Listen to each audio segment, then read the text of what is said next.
నా లక్ష్యం ఒక్కటే, నా కోరిక ఒక్కటే, నా స్వప్నం ఒక్కటే.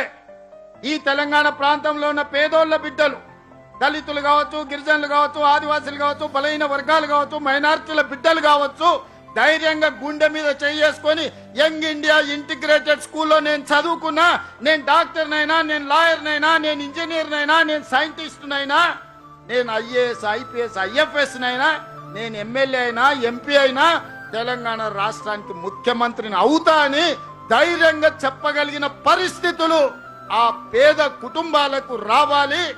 వాళ్ళే ఈ దేశ నిర్మాణంలో భాగస్వాములు కావాలనేదే నా స్వప్నం. ఇవాళ ఈ వేదిక మీద ఉన్న 90% ఎవరైనా ఉండొచ్చు, కేశవరావు గారు ఉండొచ్చు, చక్రపాణి గారు ఉండొచ్చు, లేదా ఈ వేదిక మీద ఉన్న పొన్నం ప్రభాకర్ గారు కావచ్చు, ఎవరినైనా తీసుకోండి. నాతో సహా ఎక్కడ చదువుకున్నామయ్యా మేము? ప్రభుత్వ పాఠశాలలో